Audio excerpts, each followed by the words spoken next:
All right, we are coming up on 8 o'clock. So let's settle in, get comfortable, and get started, shall we? Welcome back. This is our 5th night of reading from Morte to Arthur. Things have taken some interesting turns in the last few days.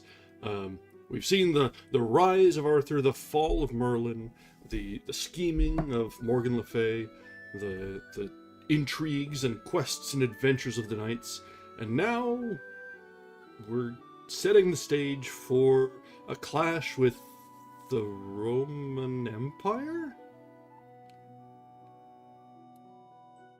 It might be best not to ask and just hang tight for the ride.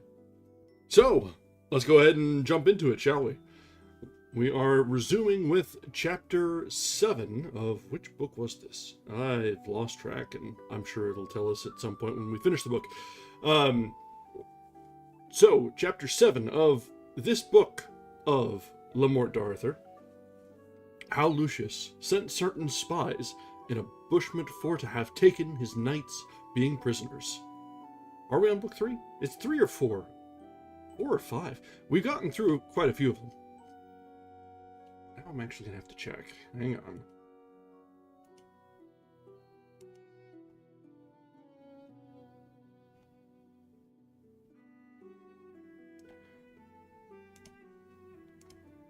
At least with these chapter names, I can kind of tell. I think we're on 5. Yes, yeah, book 5. All right. Book 5, Chapter 7. How Lucius sent certain spies in a bushment for to have taken his knights being prisoners, and how they were ledded. Now turn we to the Emperor of Rome, which espied that these prisoners should be sent to Paris, and anon he sent to lie in a bushment certain knights and princes with 60,000 men, for to rescue his knights and lords that were prisoners. And so on the morn, as Lancelot and Sir Cador, chieftains and governors of all them that conveyed the prisoners, as they should pass through a wood, Sir Lancelot sent certain knights to espy if any were in the woods to let them.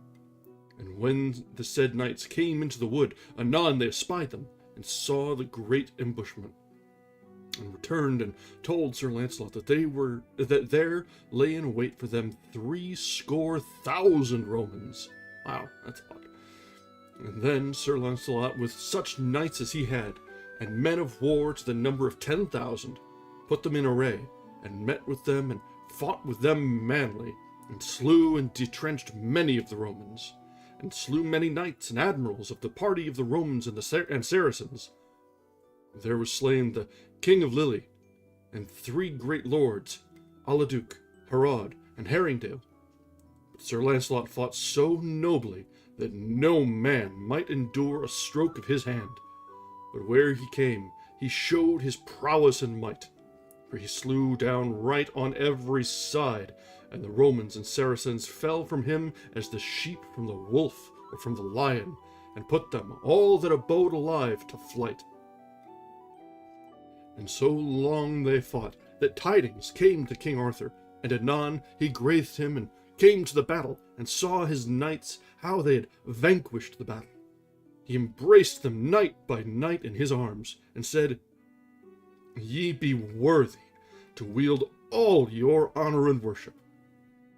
There was never king, save myself, that had so noble knights. Sir, said Cador, there was none of us failed other, but of the prowess and manhood of Sir Lancelot were more than wonder to tell, and also of his cousins, which did that day many noble feats of war.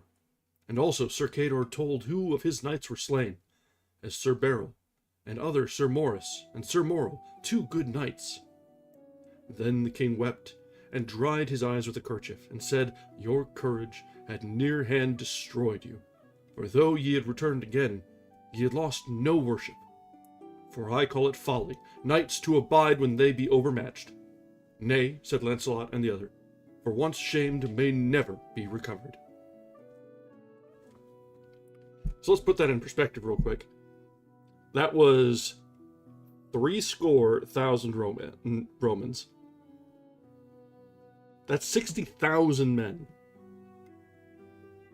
And Lancelot with a few knights and 10,000 men-at-arms. What a bouse. But no, that's how legend goes. You gotta pump those numbers up, right?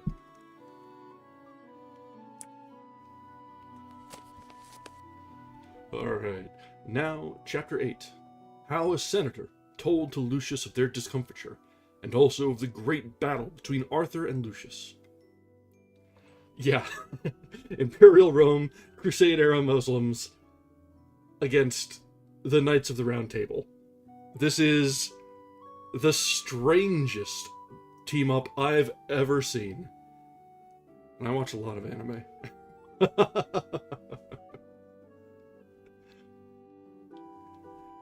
Now leave we King Arthur and his noble knights, which had won the field, and had brought their prisoners to Paris, and speak we of a senator, which escaped from the battle, and came to Lucius the Emperor, and said to him, Sir Emperor, I advise for to withdraw thee. That's a tongue twister. What dost thou hear? Thou shalt win nothing in these marches but great strokes out of all measure. For this day one of Arthur's knights was worth in the battle 100 of ours. Fie on thee, said Lucius, thou speakest cowardly, for thy words grieved me more than all the loss that I had this day. And anon he sent forth a king, which hight Sir Leomy, with a great army, and bade him hie him fast afore, and he would follow hastily after. King Arthur was warned privily, and sent his people to Sessoine. Sessoine? It's Sessoine? French again. Again with the French. I should know by now. And, yeah, cool. Doesn't show me. Sessoine. And took up the towns and castles from the Romans. Then the king commanded Sir Cador to make rearward, and to take with him certain knights of the Round Table, and Sir Lancelot, Sir Bors, Sir Kay, Sir Maroc, and Sir Marhaus. Wait, wasn't? Okay, Marhaus meeting with Tristram must have come after. Sir Lancelot, Sir Bors, Sir Kay, Sir Maroc, with Sir Marhaus shall await on our person. Thus the King Arthur disperpled his host in diverse parties, to the end that his enemies should not escape. You know what? Middle Ages fanfiction is probably the best way to describe this. Wow, okay, that's actually perfect. When the emperor was entered into the Vale of Sesson, he might see where King Arthur was embattled, and his banner displayed, and he was beset round about with his enemies, that needs he must fight or yield him, for he might not flee, but said openly unto the Romans, Sirs, I admonish you that this day ye fight and acquit you as men, and remember how Rome domineth, and is chief and head over all the earth and universal world. And suffer not these Britons this day to abide against us. And therewith he did command his trumpets to blow the bloody sounds in such wise that the ground trembled and dwindled. Then the battles approached, and shoved and shouted on both sides, and great strokes were smitten on both sides. Many men overthrown, hurt, and slain, and great valiances, prowesses, and appertices of war were that day showed, which were overlong to recount the noble feats of every man, for they should contain a whole volume. But in especial, King Arthur rode in the battle, exhorting his knights to do well, and himself did as nobly with his hands as was possible a man to do. He drew out Excalibur, his sword, and awaited ever, whereas the Romans were thickest, and most grieved his people. And anon he addressed him on that part, and hew and slew downright, and rescued his people. And he slew a great giant named Galapus, which was a man of huge quantity and height. He shorted him, and smote off both his legs by the knees, saying, Now art thou better of a size to deal with than thou were, and after smote off his head. There Sir Gawain fought nobly and slew 3 admirals in that battle, and so did all the knights of the Round Table.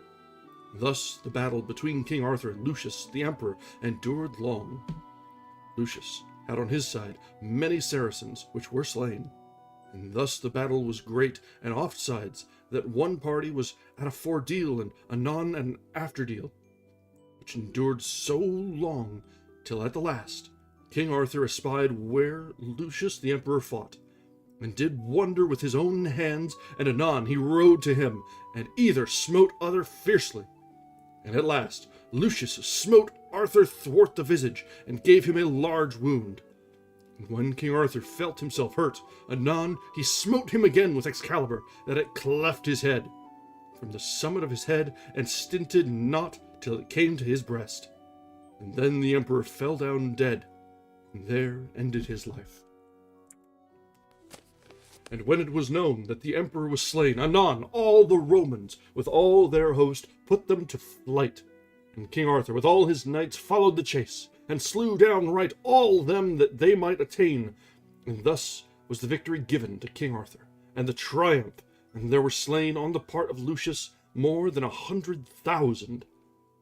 And after King Arthur did do ransack the dead bodies, and did do bury them that were slain of his retinue, every man according to the estate and degree that he was of. And them that were hurt he let the surgeons do search their hurts and wounds, and commanded to spare no salves nor medicines till they were whole. Then the king rode straight to the place where the Emperor Lucius lay dead, and with him he found slain the Sudan of Syria, the king of Egypt and of Ethiopia, which were 2 noble kings, with 17 other kings of diverse regions, and also 60 senators of Rome, all noble men, whom the king did do balm and gum with many good gums aromatic, and after did do sere them in 60 fold of sared cloth and of sendal, and laid them in chests of lead, because they should not chafe nor savour. And upon all these bodies their shields with their arms and banners were set, to the end they should be known of what country they were.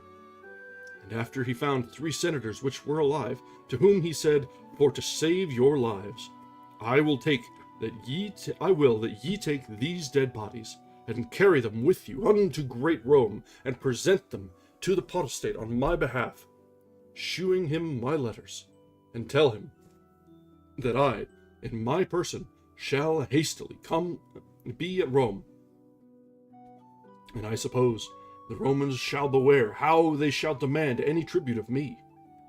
And I command you to say when ye shall come to Rome to the potestate and all the council and senate, that I send to them these dead bodies for the tribute that they have demanded. And if they be not content with these, I shall pay more at my coming, for other tribute owe I none, nor none other will I pay. And methinketh this sufficeth for Britain, Ireland, and all Maine with Germany. And furthermore, I charge you to say to them, that I command them upon pain of their heads, never to demand tribute nor tax of me nor of my lands.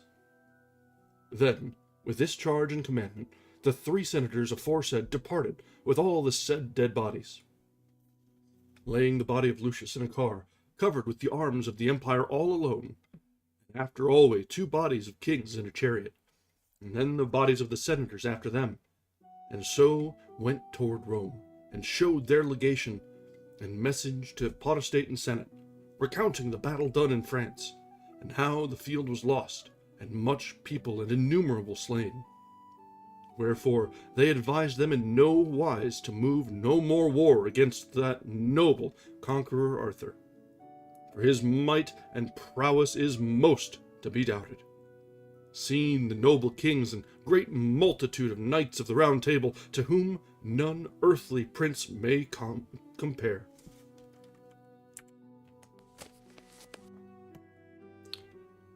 Well, that all went to a head very quickly, and then was done.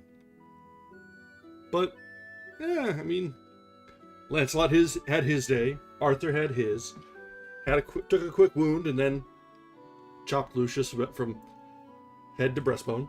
So that'll work. Alright, Chapter 9. How Arthur, after he had achieved the battle against the Romans, entered into Almain, and so into Italy. Now we turn unto King Arthur and his noble knights, which, after the great battle achieved against the Romans, entered into Lorraine, Brabant, and Flanders, and sithen returned into Haut Almain, and so over the mountains into Lombardy, and after into Tuscany, wherein was a city which in no wise would yield themselves nor obey. Wherefore King Arthur besieged it, and lay long about it, and gave many assaults to the city, and they within defended them valiantly. Then, on a time, the king called Sir Florence, a knight, and said to him they lacked victual. And not far from hence be great forests and woods, wherein be many of mine enemies with much bestial. I will that thou make thee ready, and go thither in foraying, and take with thee Sir Gawain, my nephew, Sir Wishart, Sir Clegus, Sir Claremont, and the captain of Cardiff with other, and bring with you all the beasts that ye there can get. And anon these knights made them ready, and rode over holts and hills, through the forests and woods, till they came into a fair meadow, full of fair flowers and grass. And there they rested them and their horses all that night. And in the spring of the day in the next morn, Sir Gawain took his horse and stole away from his fellowship to seek some adventures. And anon he was ware of a man armed, walking his horse easily by a wood's side, and his shield laced to his shoulder, sitting on a strong courser, without any man saving a page bearing a mighty spear. The knight bare in his shield 3 griffins of gold, in sable carbuncle, the chief of silver. When Sir Gawain espied this gay knight, he footed his spear, and rode straight to him, and demanded of him from whence that he was. That other answered and said he was of Tuscany, and demanded of Sir Gawain, what preferrest thou, proud knight, thee so boldly? Here gettest thou no prey, thou mayest prove what thou wilt, or thou shalt be my prisoner, or thou depart. Then said Gawain, thou avauntest thee greatly, and speakest proud words. I counsel thee, for all thy boast, that thou make thee ready, and take thy gear to thee, to for greater grame fall to thee. Of course it's Gawain. Always getting up to trouble. This is starting to become something of a habit, really.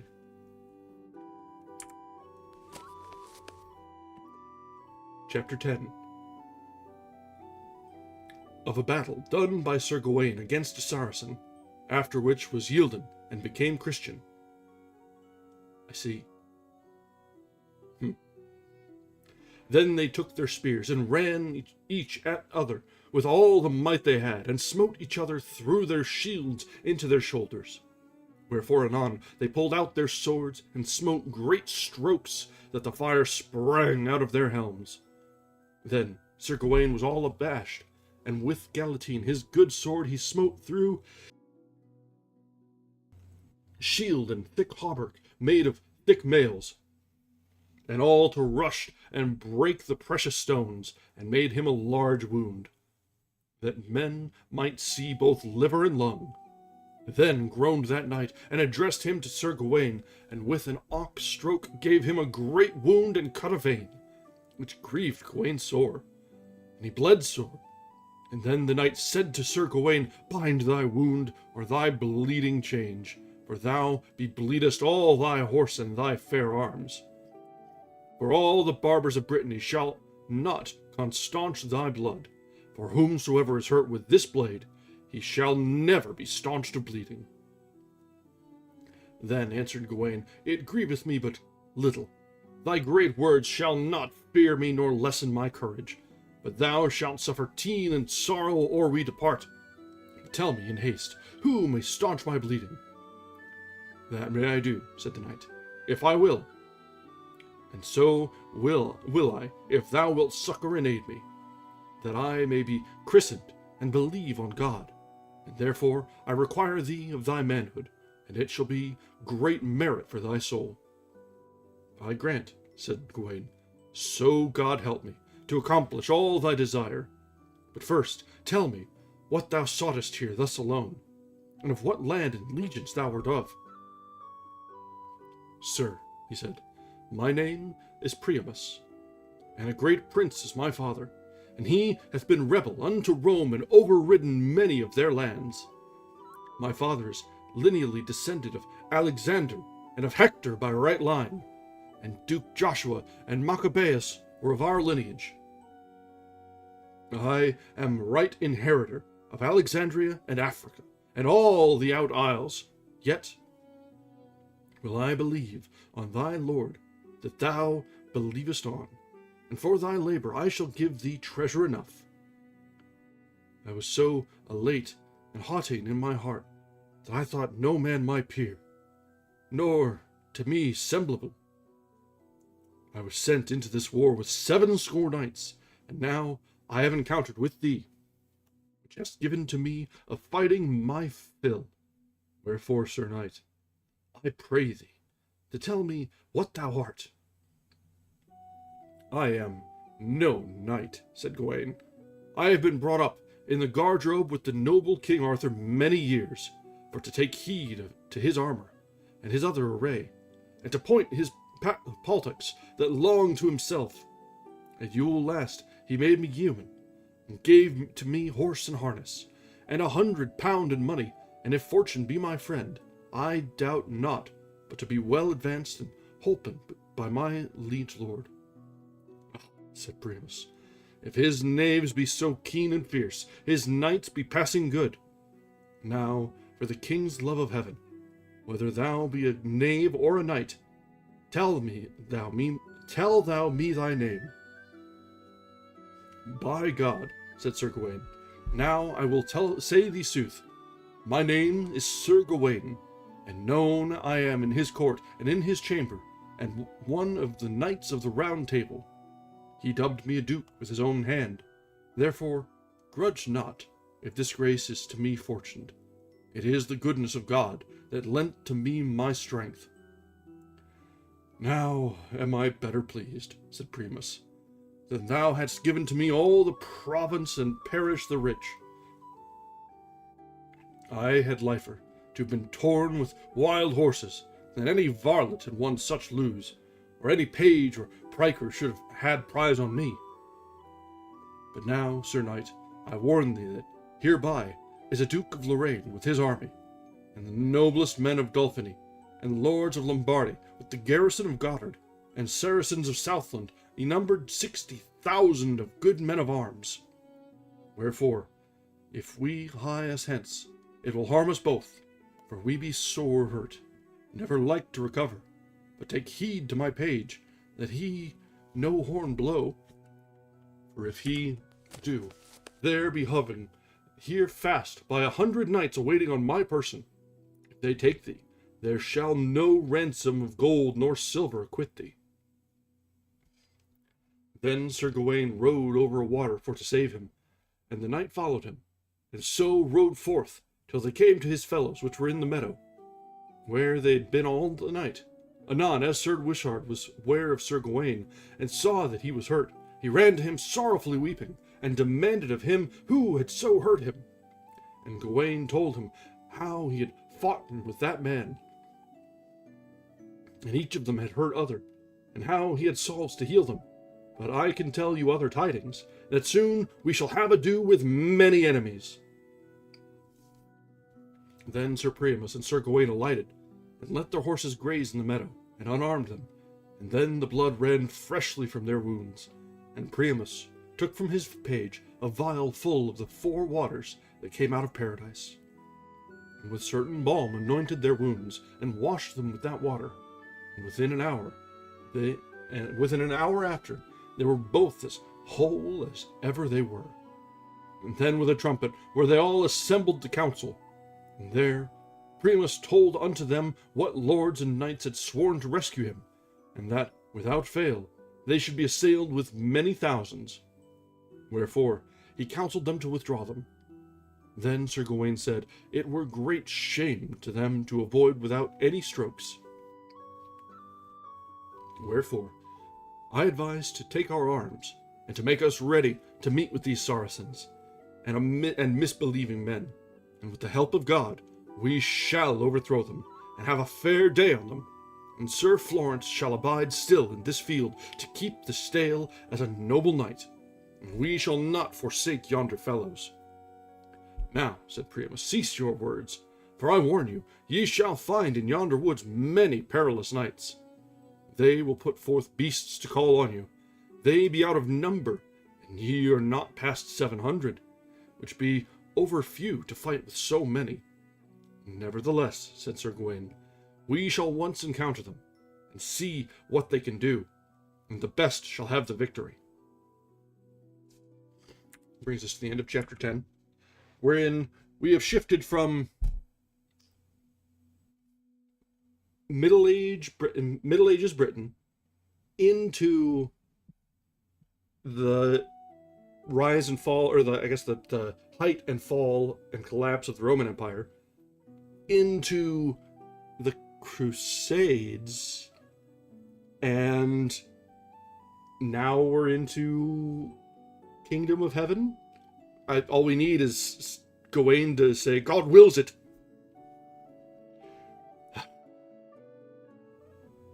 I can't keep track of where we are anymore.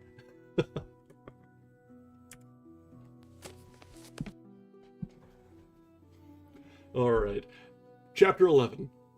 How the Saracens came out of a wood for to rescue their beasts, and of a great battle.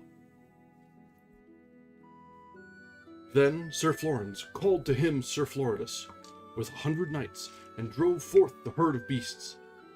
Then followed him 700 men of arms, and Sir Ferrant of Spain, on a fair steed, came springing out of the woods, and came to Sir Florence, and asked him why he fled.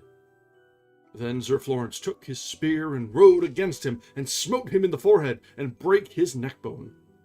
Then all the other were moved, and thought to avenge the death of Sir Ferrant, and smote in among them, and there was great fight, and many slain, and laid down to ground.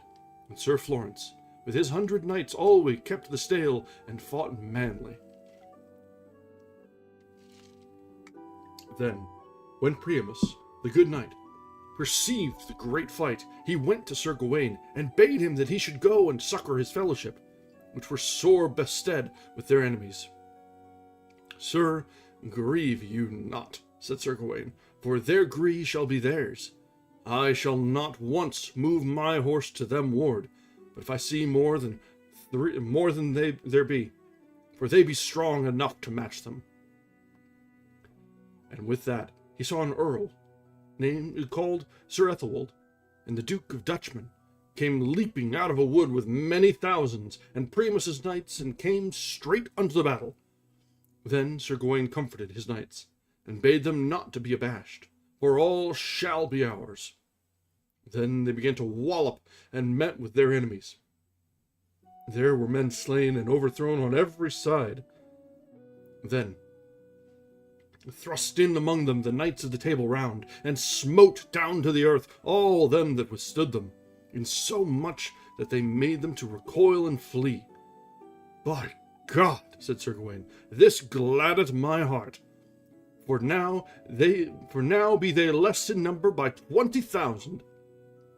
Then entered into the battle Jubance, a giant, and fought and slew downright, and distressed many of our knights, among whom was slain Sir Gerard, a knight of Wales.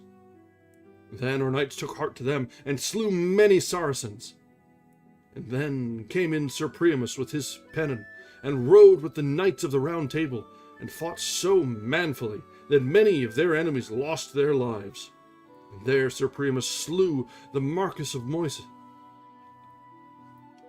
Moiseland, and Sir Gawain with his fellows so quit them that they had the field.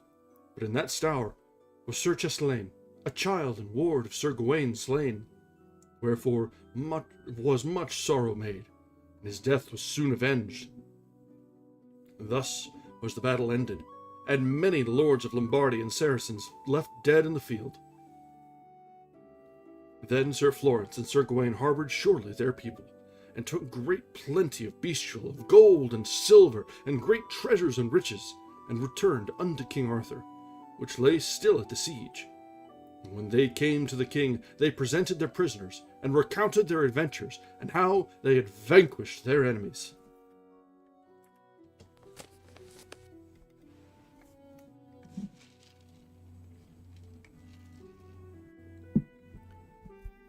Chapter 12. How Sir Gawain returned to King Arthur with his prisoners, and how the king won a city, and how he was crowned emperor. Now, thanked be God, said the noble King Arthur. But what manner man is he that standeth by himself? Him seemeth no prisoner. Sir, said Gawain, this is a good man of arms. He hath matched me, but he is yielded unto God, and to me, for to become Christian. Had not he have been, we should never have returned. Wherefore I pray you, that he may be baptized, for there liveth not a nobler man nor better knight of his hands.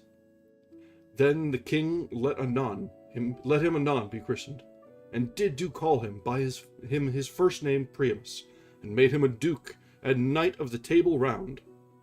Then anon the king let do cry assault to the city, and there was rearing of ladders, breaking of walls, and the ditch filled, that men with little pain might enter into the city.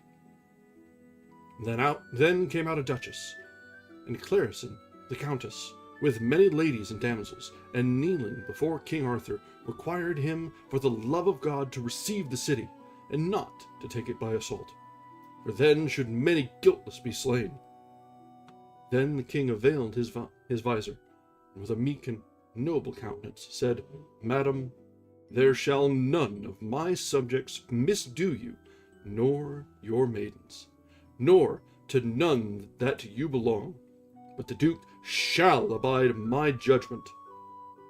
Then anon the king commanded to leave the assault, and anon the duke's oldest son brought out the keys, and kneeling delivered them to the king, and besought him of grace.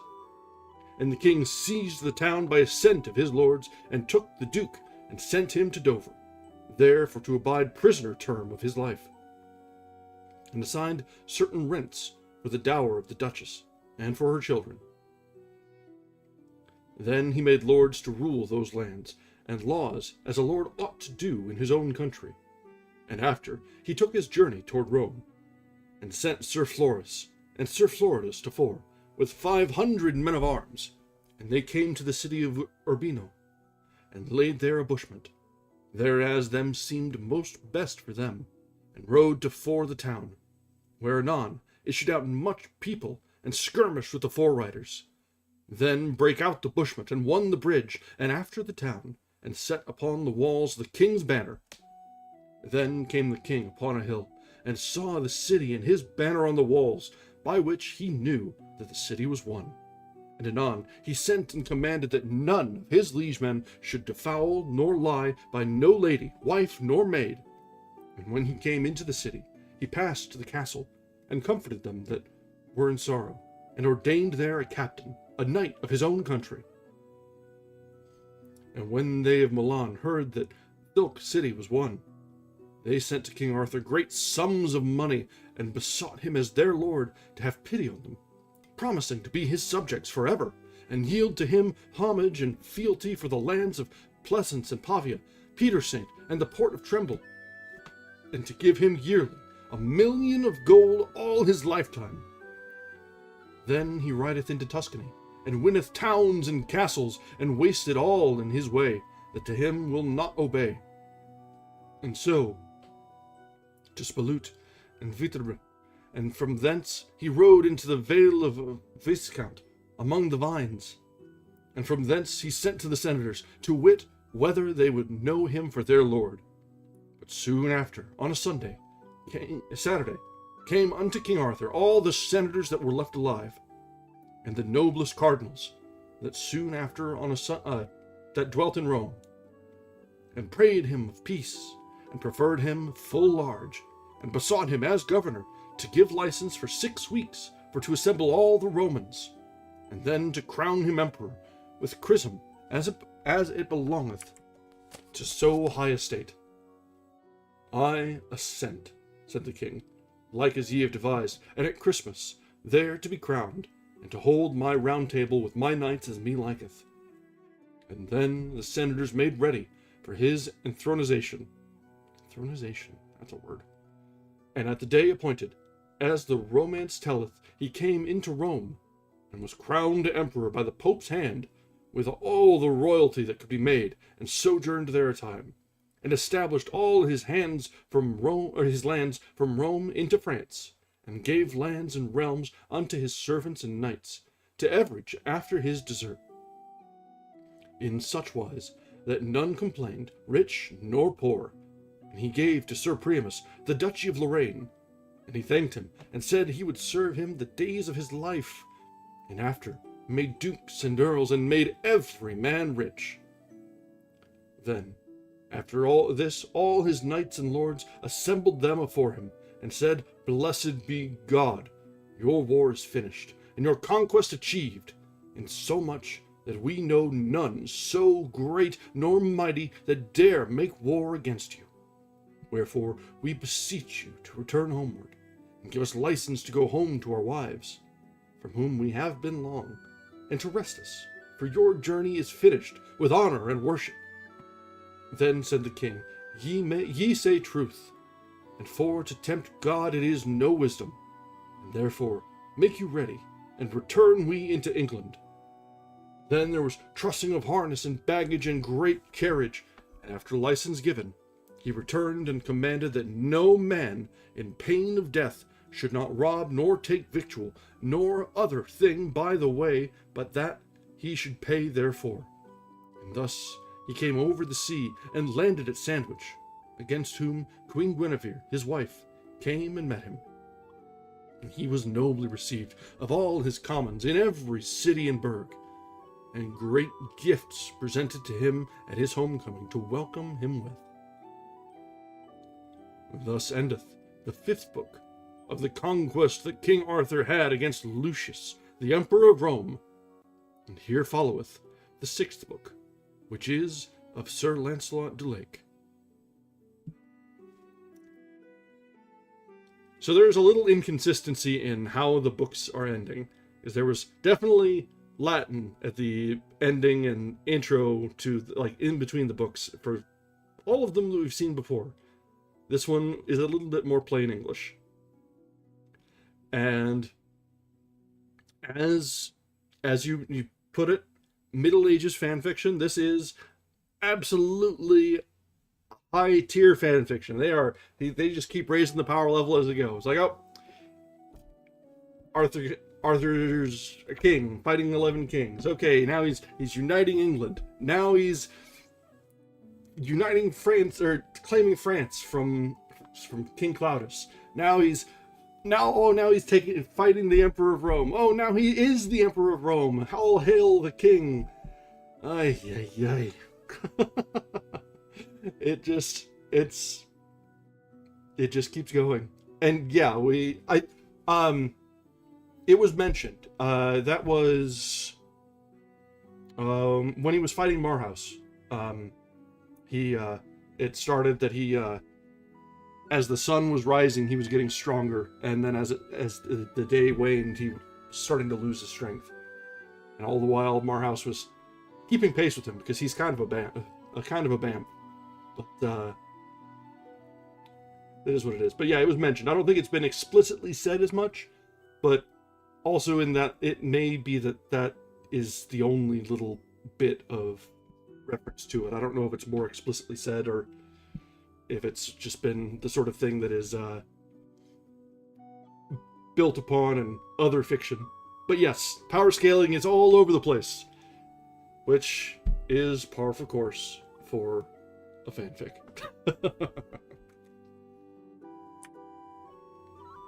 Alright, so now, as the intro there had hinted, we are coming now to Book 6.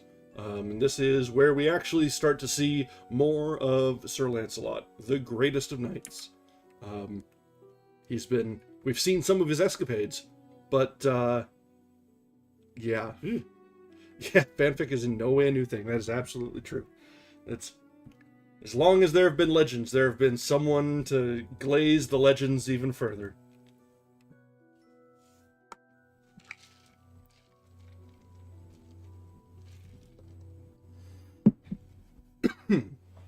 All right. So, Book 6, Chapter 1. How Sir Lancelot and Sir Lionel departed from the court, and how Sir Lionel left him sleeping and was taken.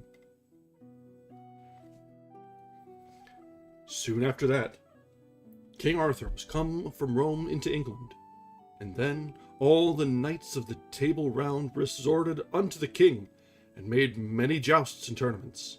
And some there were that were but knights, which increased so in arms and worship that they passed all their fellows in prowess and noble deeds. And that was well proved on many, but in especial it was proved on Sir Lancelot de Lake. For in all tournaments and jousts and deeds of arms, both for life and death, he passed all other knights, and at no time he was never overcome, but if it were by treason or enchantment. So Sir Lancelot increased so marvellously in worship and in honor.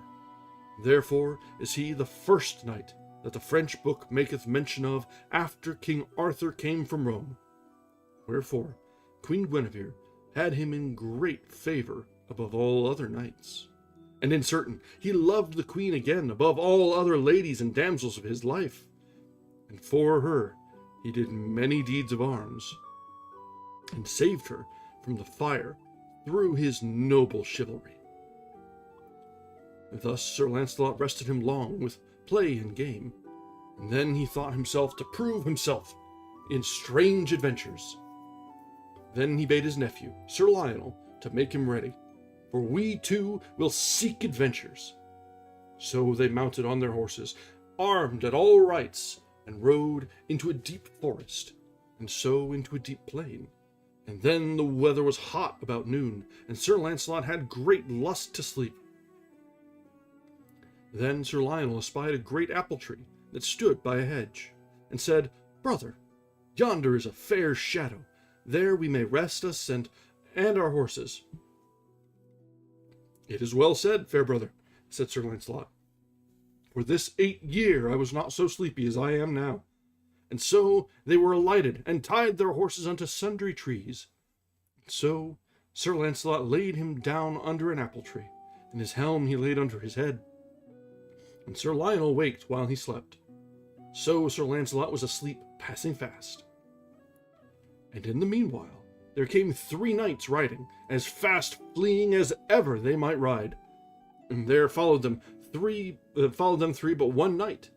And when Sir Lionel saw him, he thought he saw never so great a knight, nor so well faring a man, neither so well apparelled unto all rights. So within a while this strong knight had overtaken one of these knights, and there he smote him to the cold earth that he lay still. And then he rode unto the second knight, and smote him so that the man and horse fell down. And then straight to the third knight he rode, and smote him behind his horse's arse, a spear length. And then he alighted down and reined his horse on the bridle, and bound all the 3 knights fast with the reins of their own bridles. Then, when Sir Lionel saw him do thus, he thought to assay him, and made him ready, and stilly and privily he took his horse, and thought not for to awake Sir Lancelot. And when he was mounted upon his horse, he overtook this strong knight, and bade him turn. And the other smote Sir Lionel so hard that horse and man he bare to the earth.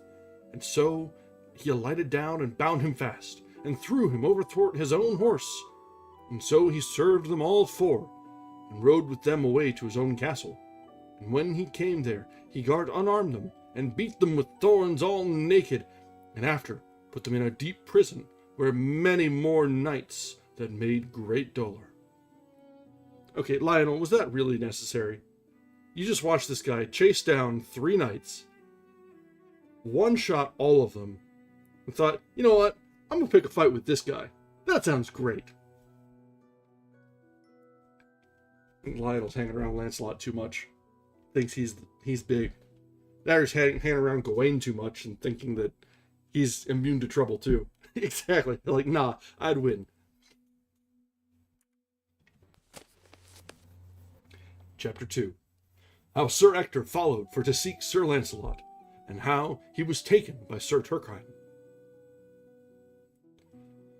When Sir Ector de Maris wist that Sir Launcelot had passed out of the court to seek adventure, he was wroth with himself, and made him ready to seek Sir Launcelot. And as he had ridden long in a great forest, he met with a man was like a forester. Fair fellow, said Sir Ector, knowest thou in this country any adventures that be here nigh hand? Sir, said the forester, this country know I well, and hereby, within this mile, is a strong manor, and well diked, and by that manor, on the left hand, there's a fair ford for horses to drink of, and over that ford there groweth a fair tree, and thereon hang many fair shields that wielded sometime good knights. And at the hole of the tree hangeth a basin, copper and latin, and strike upon that basin with the butt of thy spear thrice, and soon after thou shalt hear new tidings, and else hast thou the fairest grace that many a year had ever knight that passed through the forest. Gramercy, said Sir Ector, and departed and came to the tree, and saw many fair shields, and among them he saw his brother's shield, Sir Lionel, and many more that he knew that were his fellows of the Round Table, the which grieved his heart, and promised to revenge his brother. Then anon Sir Ector beat on the basin as he were wood, and then he gave his horse drink at the ford, and there came a knight behind him, and bade him come out of the water, and make him ready. And Sir Ector anon turned him shortly, and in fader cast his spear, and smote the other knight a great buffet, that his horse turned twice about.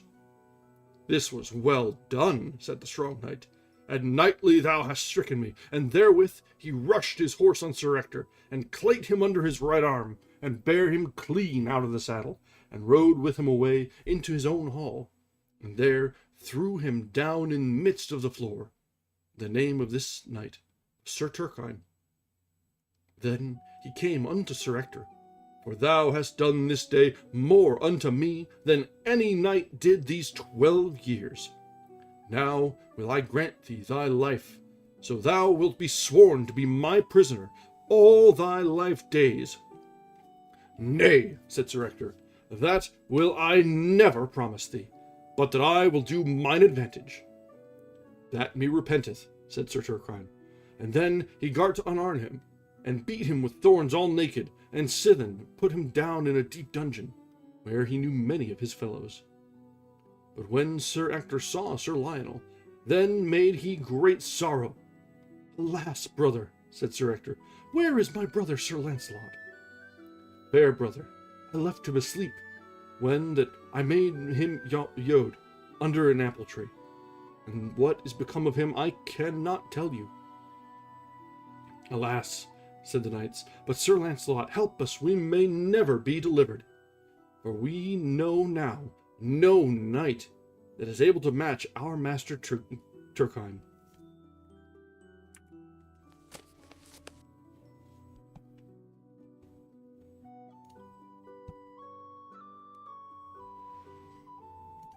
Now, Chapter 3.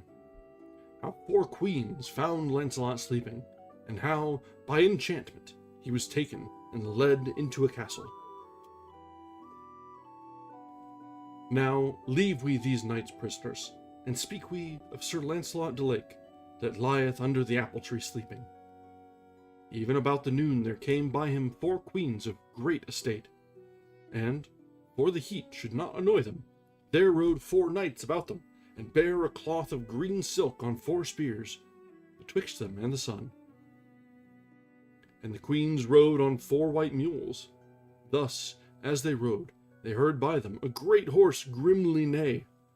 Then were they ware of a sleeping knight, that lay all armed under an apple tree. Anon, as these queens looked on his face, they knew it was Sir Launcelot. Then they began to strive for that knight.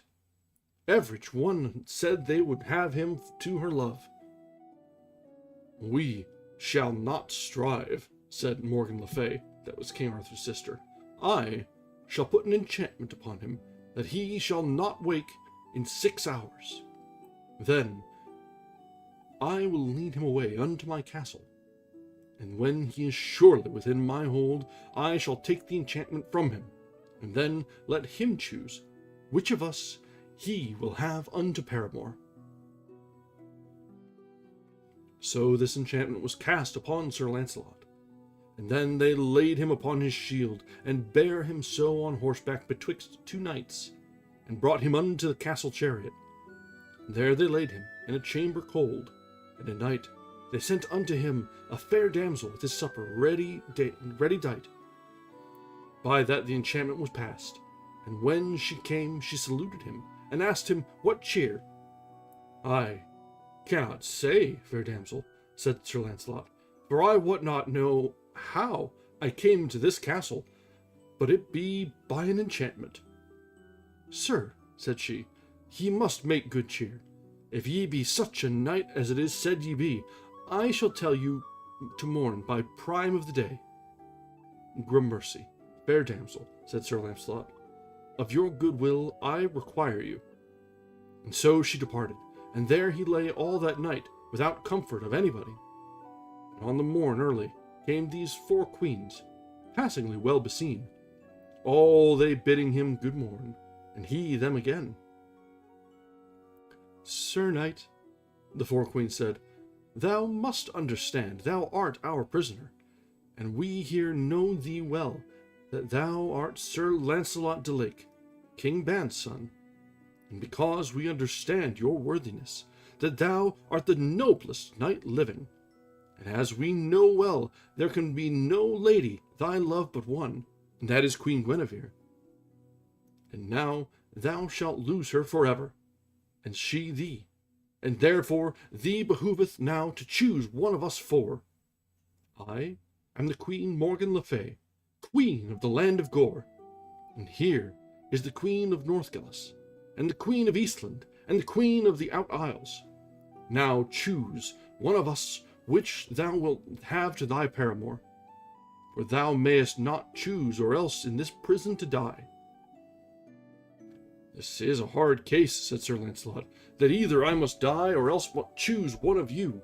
Yet had I liefer to die in this prison with worship, than to have one of you to my paramour maugre my head. And therefore ye be answered, I will none of you, for ye be false enchantresses. And as for my lady, Dame Guinevere, were I at my liberty as I was, I would prove it on you, or on yours, that she is the truest lady unto her lord living. Well, said the queens, is this your answer, that ye will refuse us? Yea, on my life, said Sir Launcelot, refused ye be of me. So they departed, and left him there alone, that made great sorrow.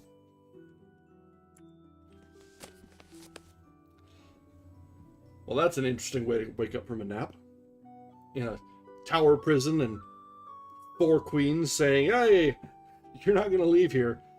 And you best not try, you're not going to see your queen again that you may be pursuing an affair with, may already be having. It's hard telling. Lancelot did say that she was true, so they likely haven't had their tryst just yet.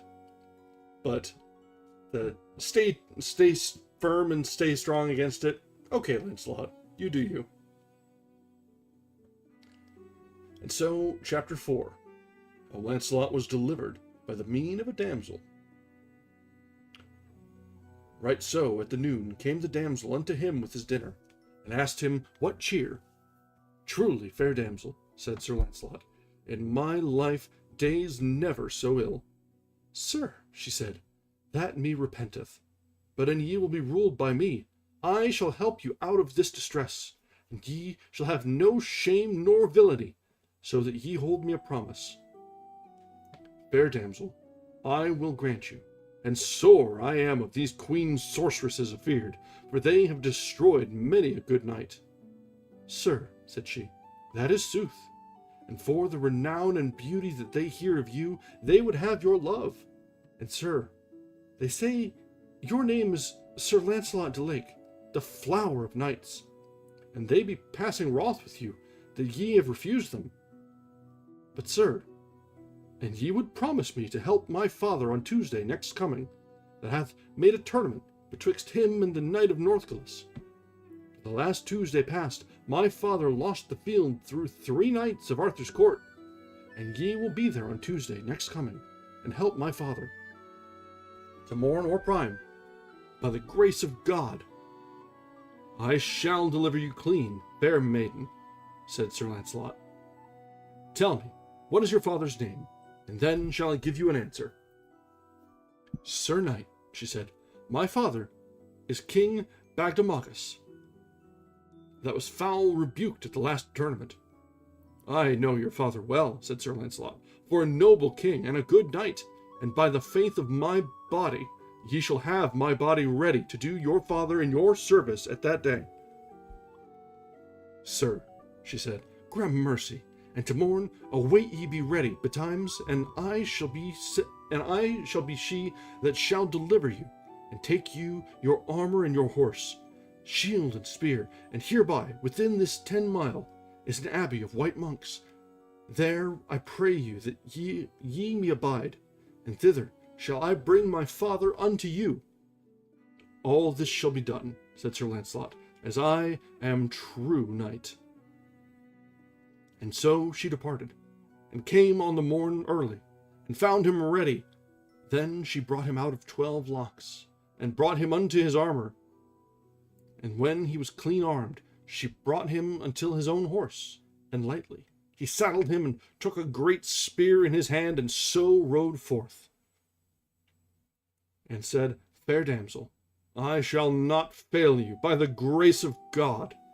And so he rode into a great forest all that day, and never could find no highway, and so the night fell on him.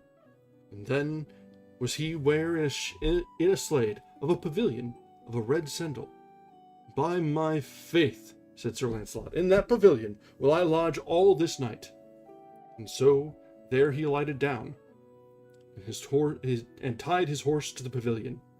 And there he unarmed him, and there he found a bed, and laid him therein, and fell asleep sadly.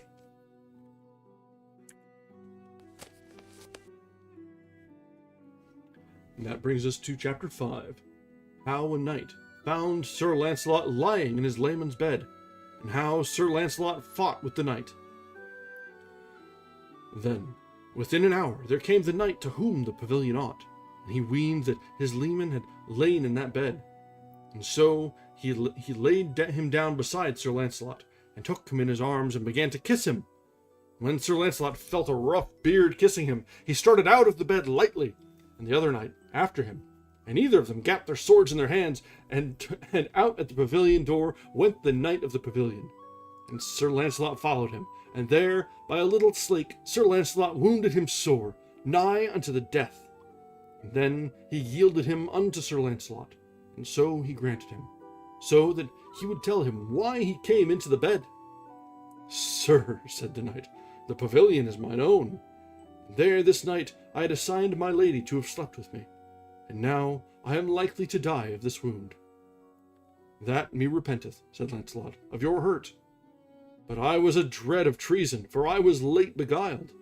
And therefore come on your way into the pavilion, and take your rest. And, as I suppose, I shall staunch your blood. And so they went both into the pavilion, and anon Sir Launcelot staunched his blood. And therewithal came the knight's lady, that was a passing fair lady. And when she espied that her lord Bellius was sore wounded, she cried out on Sir Launcelot, and made great dole out of measure. Peace, my lady and my love, said Bellius, for this knight is a good man, and a knight adventurous. And there he told her all the cause how he was wounded. And when I yielded me unto him, he left me goodly, and hath staunched my blood. Sir, said the lady, I require thee tell me what knight ye be, and what is your name? Fair lady, he said, my name is Sir Launcelot de Lake. So methought ever by your speech, said the lady, for I have seen you oft, or this. I know you better than ye ween. But now and ye would promise me of your courtesy, for the harms that ye have done to me and my lord Bellius, that when he cometh unto Arthur's court, for to cause him to be made knight of the Round Table, for he is a passing good man of arms, and a mighty lord of lands of many out isles. Fair lady, said Sir Launcelot, let him come unto the court the next high feast, and look that ye come with him, and I shall do my power, and ye prove ye doughty of your words, that ye shall have your desire. So thus, within a while, as they thus talked, the night passed, and the day shone, and then Sir Launcelot armed him, and took his horse, and they taught him to the abbey, and thither he rode within the space of 2 hours. Well, that's an interesting way for things to go. Lancelot finds a random bed in the middle of the woods, goes to sleep in it, wakes up to a bear kissing him. They're both quite surprised. That's, it's June, right? Pride Month? You do you, Lancelot. Of course, then he did stab him, so that's a little less open-minded, as we might hope. But, everybody's got kinks, right? All right. Let's go ahead and take a short break. I need to top up my drink, check on the cats, and we will be back in just a few minutes, where we will resume and following along with Lancelot's adventures so far, and whether he'll ever get around to rescuing the other knights of the table that just were gone when he woke up. You know, if he finds the time in his busy schedule. Maybe. Alright, we'll be back in just a little bit. Thanks, guys.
Right, we are back.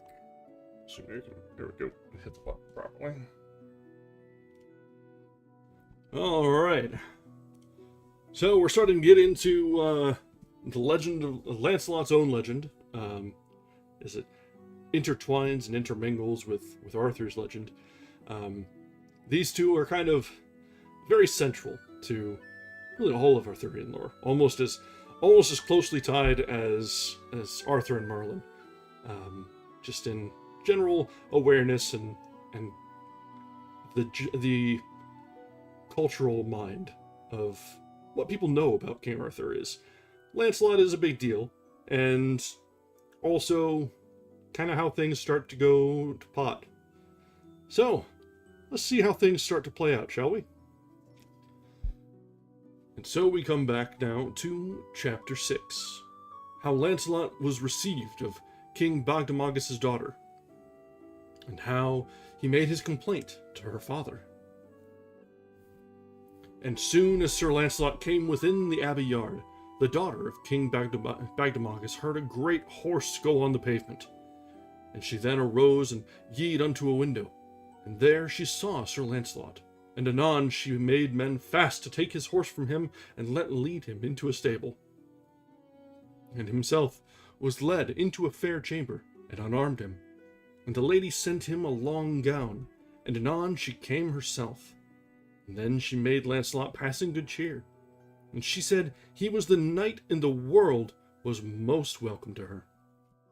Then in all haste she sent for her father, Bagdemagus, that was within 12 mile of that abbey, and afore even he came, with a fair fellowship of knights with him. And when the knight was alighted off his horse, he yode straight unto Sir Lancelot's chamber, and there he found his daughter.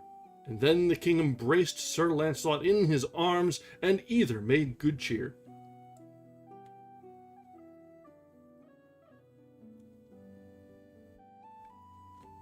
Anon, Sir Lancelot made his complaint unto the king how he was betrayed, and how his brother Sir Lionel was departed from him, wist not where, and how his daughter had delivered him out of prison. Therefore, while I live, I shall do her service, and all her kindred. Then I am sure of your help, said the king, and on Tuesday next coming. Yea, sir, said Sir Lancelot, I shall not fail you, for so I have promised my lady your daughter. But, sir, what knights be they of my lord Arthur's that were with the king of Northgalis? And the king said it was Sir Mador de la Porte, and Sir Mordred, and Sir Gahalantine, that all forfared my knights.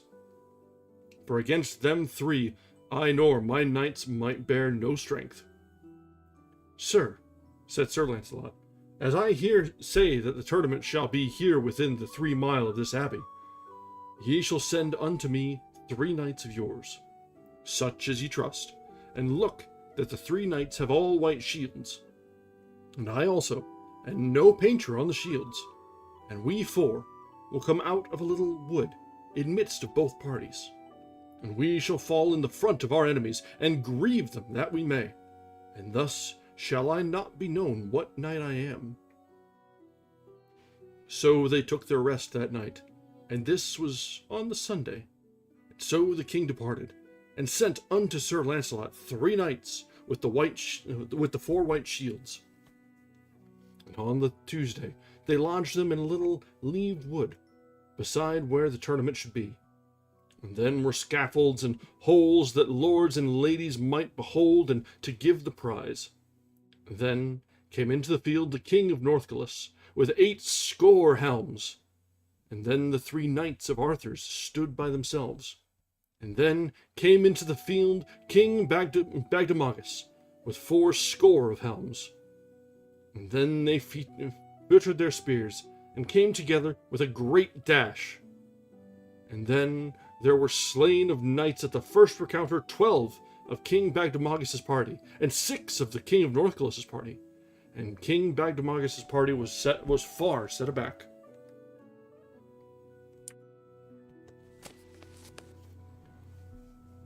Chapter 7. how Sir Lancelot behaved him in a tournament, and how he met with Sir Turkey, leading Sir Gaheris. With that came Sir Lancelot du Lake, and he thrust in with his spear in the thickest of the press, and there he smote down with one spear 5 knights, and of 4 of them he brake their backs. And in that throng he smote down the King of Northclus, and brake his thigh in that fall. All this doing of Sir Lancelot saw the 3 knights of Arthur's. Yonder is a shrewd guest, said Sir Mador de la Porte. Therefore have here at once at him. So they encountered, and Sir Lancelot bare him down horse and man, so that his shoulder went out of lith. Now befalleth it to me to joust, said Mordred, for Sir Mador hath a sore fall. Sir Lancelot was ware of him, and gat a great spear in his hand, and met him, and Sir Mordred brake a spear upon him, and Sir Lancelot gave him such a buffet that the arson of his saddle brake. And so he flew over his horse's tail, and that his helm butted into the earth a foot and more, that nigh his neck was broken, and there he lay long in a swoon. Then came in Sir Gahalantine, with a great spear, and Lancelot against him, with all their strength that they might drive, that both their spears to brast, even to their hands. And then they flang out with their swords, and gave many a grim stroke. Then was Sir Lancelot wroth out of measure, and then he smote Sir Gahalantine on the helm, that his nose brast out in blood, and ears and mouth both. Therewith his head hung low, and therewith his horse ran away with him, and he fell down to the earth. Anon therewithal Sir Lancelot gat a great spear in his hand, and or ever that great spear broke, he bare down to the earth 16 knights, some horse and man, and some the man and not the horse, and there was none but that he hit surely. He bare none arms that day. And then he got another great spear, and smote down 12 knights, and the most part of them never trove after. And then the knights of the King of Northclus would joust no more, and there the gree was given to King Bagdemagus. So either party departed unto his own place, and Sir Lancelot rode forth with King Bagdemagus unto his castle, and there he had passing good cheer, both with the king and with his daughter, and they preferred him great gifts. And on the morn he took his leave, and told the king that he would go and seek his brother, Sir Lionel, that went from him when that he slept. So he took his horse, and betaught them all to God. And there he said unto the king's daughter, If ye have need any time of my service, I pray you, let me have knowledge, and I shall not fail you, as I am true knight. And so Sir Lancelot departed, and by adventure he came into the same forest there he was taken sleeping. And in the midst of a highway he met a damsel riding on a white palfrey, and there either saluted other. Fair damsel, said Sir Lancelot, know ye in this country any adventures? Sir knight, said the damsel, here are adventures near hand, and thou durst prove them. Why should I not prove adventures? Said Sir Lancelot. For that cause come I hither. Well, said she, thou seemest well to be a good knight, and if thou dare meet with a good knight, I shall bring thee where is the best knight, and the mightiest that ever thou found. So thou wilt tell me what is thy name, and what knight thou art. Damsel, as for to tell thee my name, I take no great force. Truly, my name is Sir Lancelot du Lake. Sir, thou beseemest well. Here be adventures that fall for thee. For hereby dwelleth a knight that will not be overmatched, for no man I know but ye overmatch him. And his name is Sir Turquine. And as I understand, he hath in his prison of Arthur's court good knights 64. Damn, this guy's got half of the round table. that he hath won with his own hands. But when ye have done that journey, ye shall promise me, as ye are a true knight, for to go with me, and to help me and other damsels that are distressed daily with a false knight. All your intent, damsel, and desire I will fulfill, so ye will bring me unto this knight. Now, fair knight, come on your way. And so she brought him unto the ford and the tree where hung the basin. So Sir Launcelot let his horse drink, and then he beat on the basin with the butt of his spear so hard with all his might till the bottom fell out. And long he did so, but he saw nothing.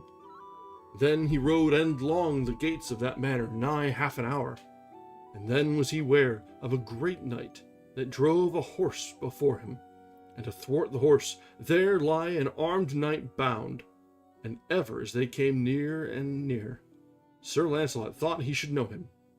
Then Sir Launcelot was ware that it was Sir Gaheris, Gawaine's brother, a knight of the Table Round. Now, fair damsel, said Sir Launcelot, I see yonder cometh a knight fast bounden, that is a fellow of mine, and brother he is unto Sir Gawaine. And at the first beginning I promise you, by the leave of God, to rescue that knight. But if his master sit better in the saddle, I shall deliver all the prisoners that he hath out of danger, for I am sure he hath 2 brethren of mine prisoners with him. By that time, that either had seen the other, they gripped their spears unto them. Now, fair knight, said Sir Launcelot, put that wounded knight off the horse, and let him rest a while, and let us two prove our strengths. For as it is informed me, thou dost, and hast done great despite and shame unto knights of the Round Table. And therefore now defend thee. And thou be of the Round Table, said Turquine. I defy thee and all thy fellowship. That is overmuch said, said Sir Launcelot.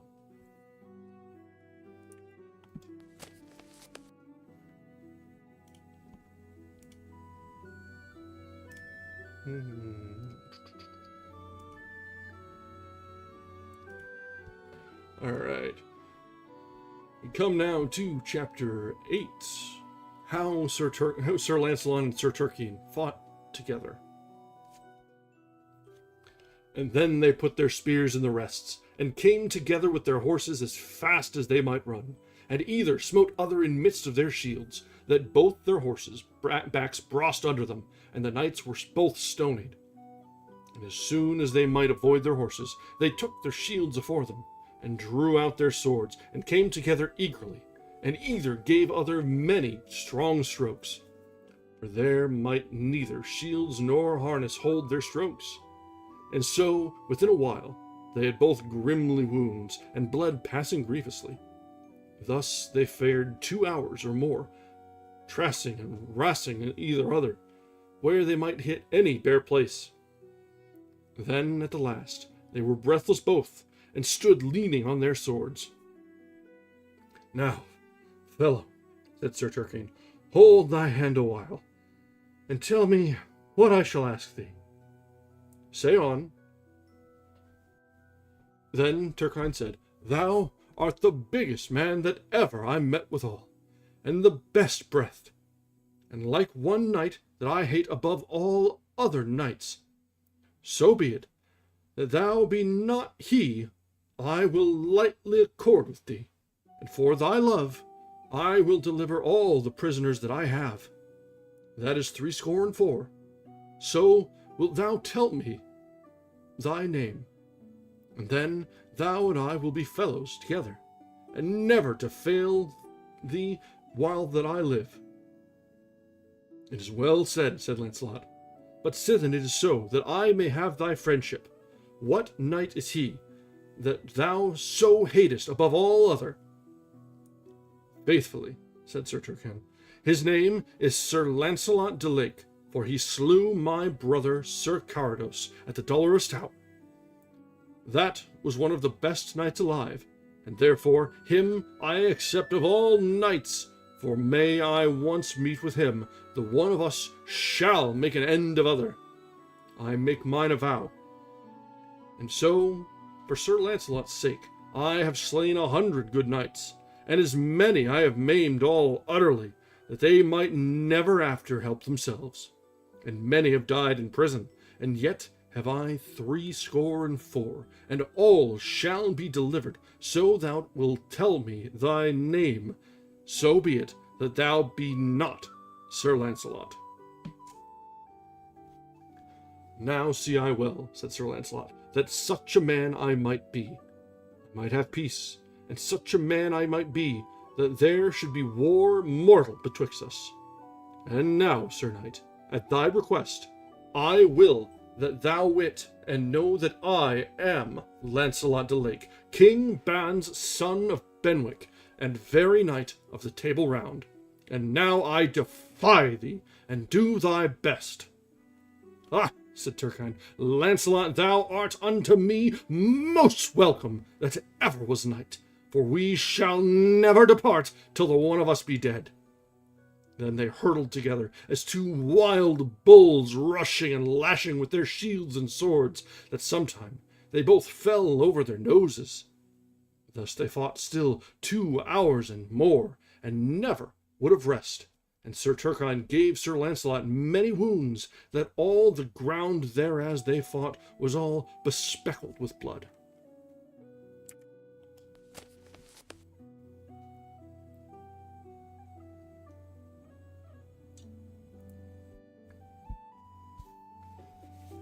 See, if this was Gawain, he would have said, "Nah, I ain't him. Don't worry about it." But Lancelot, he's like, "Nah, you got me. I'm who you hate. Let's go." Oop, my headset's dying here. I'd rather not be without a monitor. One sec. Need to grab a plug.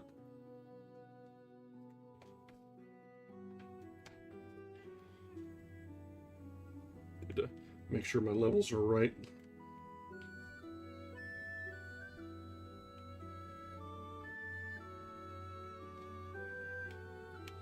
There we go. I want to keep us from going too far gone. All right. So, chapter 9: How Sir Turquine was slain, and how Sir Launcelot bade Sir Gaheris deliver all the prisoners. Then at the last, Sir Turquine waxed faint, and gave somewhat aback, and bare his shield low for weariness. That espied Sir Launcelot, and leapt unto him fiercely, and gat him by the beaver of his helmet, and plucked him down on his knees, and anon he raced off his helm, and smote his neck in sunder. And when Sir Launcelot had done this, he yode unto the damsel, and said, "Damsel, I am ready to go with you where ye will have me, but I have no horse." "Fair sir," said she, "take this wounded knight's horse, and send him into this manor, and command him to deliver all the prisoners." So Sir Launcelot went unto Gaheris, and prayed him not to be aggrieved for to lend him his horse. "Nay, fair lord," said Gaheris, "I will that ye take my horse at your own commandment, for ye have both saved me and my horse. And this day I say ye are the best knight in the world, for ye have slain this day, in my sight, the mightiest man." YouTube. Okay. "The mightiest man and the best knight, except you, that ever I saw. And, fair sir," said Gaheris, "I pray you, tell me your name." "Sir, my name is Sir Launcelot de Lake, that ought to help you of right for King Arthur's sake, and in especial for my lord Sir Gawain's sake, your own dear brother. And when that ye come within yonder manor, I am sure ye shall find there many knights of the Round Table, for I have seen many of their shields that I know on yonder tree. There is Kay's shield, and Sir Brandel's shield, and Sir Marhaus's shield, and Sir Galen's shield, and Sir Brian de Lisnaw's shield, and Sir Aladuc's shield, with many more that I am not now advised of, and also my two brethren's shield, Sir Ector de Maris, and Sir Lionel. Wherefore, I pray you greet them all from me, and say that I bid them take such stuff there as they find, and that in any wise my brethren go unto the court and abide me there till that I come. For by the feast of Pentecost I cast me to be there. For as at this time I must ride with this damsel, for to save my promise. Yeah, Gawain would definitely find a way to insult his mother. That's, yeah. Probably also get a dig about it, the brother that was killed in the tower. Like, gotta rub some salt in the wound. And then he'd lose.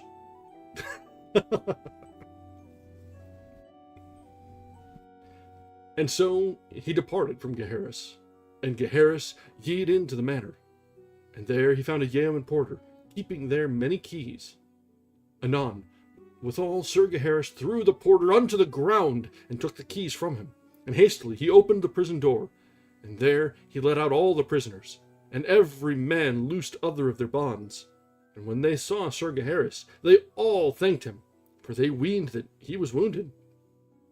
Not so, said Gaheris, it was Lancelot that slew him worshipfully with his own hands. I saw it with mine own eyes, and he greeteth you all well, and prayeth you to haste you to the court. And as unto Sir Lionel and Ector de Maris, he prayeth you to abide him at the court. That shall we not do, says his brethren. We will find him, and we may live. So shall I, said Sir Kay. For him I come at the court, as I am true knight. Then all those knights sought the house thereas the armor was, and then they armed them, and every knight found his own horse, and all that ever longed unto him. And when this was done, there came a forester with 4 horses laden with fat venison. Anon, Sir Kay said, Here is good meat for us for one meal, for we had not many a day no good repast. And so that venison was roasted, baconed, and sodden. And so after supper, some abode there all night. But Sir Lionel, and Ector de Maris, and Sir Kay rode after Sir Lancelot to find him if they might. Chapter 10. How Sir Lancelot rode with a damsel, and slew a knight that distressed all ladies, and also a villain that kept a bridge. Now we turn unto Sir Lancelot, that rode with the damsel in a fair highway. Sir, said the damsel, here, by this way, haunteth a knight, that distressed all ladies and gentlewomen, and at the least he robbeth them, or lieth by them. What, said Sir Lancelot, is he a thief, and a knight, and a ravisher of women? He doth shame unto the order of knighthood, and contrary unto his oath. It is a pity that he liveth, but, fair damsel, ye shall ride on afore yourself, and I will keep myself in covert. And if that he trouble you, or distress you, I shall be your rescue, and learn him to be ruled as a knight. So the maid rode on by the way, a soft ambling pace. And within a while came out that knight on horseback out of the wood, and his page with him. And there he put the damsel from her horse, and then she cried. With that came Lancelot as fast as he might, till he came to that knight, saying, O thou false knight and traitor unto knighthood, who did learn thee to distress ladies and gentlewomen? When the knight saw Sir Lancelot thus rebuking him, he answered not, but drew his sword and rode unto Sir Lancelot. And Sir Lancelot threw his spear from him, and drew out his sword, and struck him such a buffet on the helmet that he clave his head and neck unto the throat. Now hast thou thy payment that long thou hast deserved. That is truth, said the damsel, for like as Sir Turquine watched to destroy knights, so did this knight attend to destroy and distress ladies, damsels, and gentlewomen, and his name was Sir Paris de Forest Savage. Now, damsel, said Sir Lancelot, will ye any more service of me? Nay, sir, she said, at this time, but Almighty Jesu preserve you wheresoever ye ride or go. For the courteous knight thou art, and meekest unto all ladies and gentlewomen that now liveth. But one thing, sir knight, methinketh ye lack. Ye that are a knight wifeless, that he will not love some maiden or gentlewoman, for I could never hear say that ever ye loved any of no manner degree, and that is great pity. But it is noised that ye love Queen Guinevere, and that she hath ordained by enchantment that ye shall never love none other but her, nor none other damsel nor lady shall rejoice you. Wherefore many in this land, of high estate and low, make great sorrow. Fair damsel, said Sir Launcelot, I may not warn people to speak of me in what it pleaseth them, but for to be a wedded man I think it not. For then I must couch with her, and leave arms and tournaments, battles and adventures, and as for to say for to take my pleasance with paramours, that will I refuse in principle, for dread of God. For knights that be adventurous or lecherous shall not be happy nor fortunate unto the wars, for other they shall be overcome with a simpler knight than they be themselves. Other else they shall by unhap and their cursedness slay better men than they be themselves. And so, who that useth paramours shall be unhappy, and all thing is unhappy that is about them. And so Sir Launcelot and she departed. And then he rode in a deep forest 2 days and more, and had straight lodging. And so on the 3rd day he rode over a long bridge. And there stert upon him suddenly a passing foul churl, and he smote his horse on the nose that he turned about, and asked him why he rode over that bridge without his license. Why should I not ride this way? Said Sir Launcelot. I may not ride beside. Thou shalt not choose, said the churl, and lashed at him with a great club shod with iron. Then Launcelot drew his sword, and put the stroke aback, and clave his head unto the paps. And at the end of the bridge was a fair village, and all the people, men and women, cried on Sir Launcelot, and said, A worse deed didst thou never for thyself, for thou hast slain the chief porter of our castle. Sir Launcelot let them say what they would, and straight he went into the castle. And when he came unto the castle, he alighted, and tied his horse to a ring on the wall, and there saw a fair green court. And thither he dressed him, for there he thought was a fair place to fight in. So he looked about, and saw much people in doors and windows that said, Fair knight, thou art unhappy.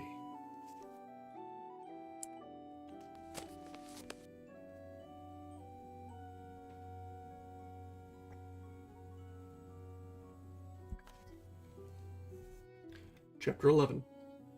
How Sir Launcelot slew 2 giants, and made a castle free.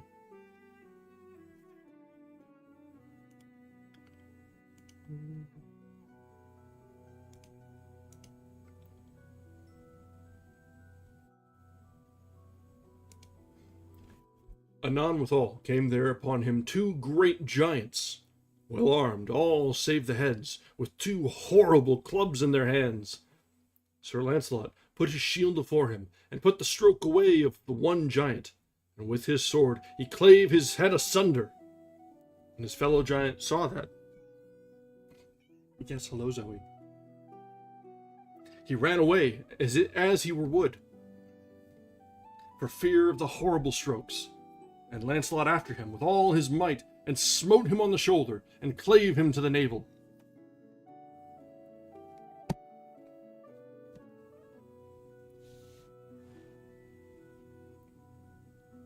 Then Sir Launcelot went into the hall, and there came before him 70 ladies and damsels, and all kneeled unto him, and thanked God for him of their deliverance. For, sir, said they, the most party of us have been here this 7 year their prisoners. We have worked all manner of silk works for our meat, and we are all great gentlewomen born, and blessed be the time, knight, that ever thou be born, for thou hast done the most worship that ever did knight in this world. That will we bear record, and we all pray you to tell us your name, that we may tell our friends who delivered us out of prison. Fair damsel, he said, my name is Sir Launcelot de Lake.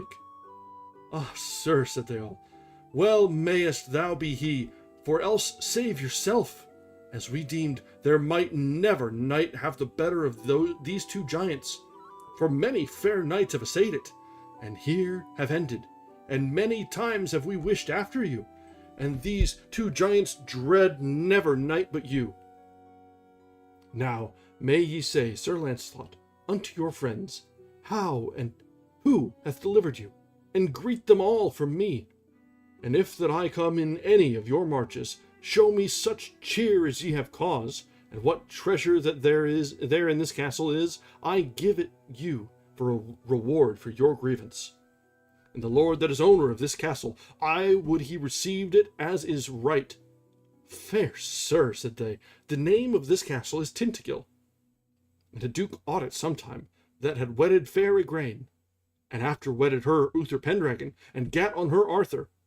Well, said Sir Launcelot, I understand to whom this castle longeth, and so he departed from them, and betaught them unto God. Then he mounted upon his horse, and rode into many strange and wild countries, and through many waters and valleys, and evil was he lodged. And at the last, by fortune, him happened, against a night, to come to a fair courtelage. And therein he found an old gentlewoman, that lodged him with good will. And there he had good cheer for him and his horse. And when time was, his host brought him into a fair garret, over the gate, to his bed. There Sir Launcelot unarmed him, and set his harness by him, and went to bed, and anon he fell asleep. So soon after there came one on horseback, and knocked at the gate in great haste. And when Sir Launcelot heard this, he arose up and looked out at the window, and saw, by the moonlight, 3 knights came riding after that one man, and all 3 lashed on him at once with swords, that one knight turned on them knightly again, and defended him.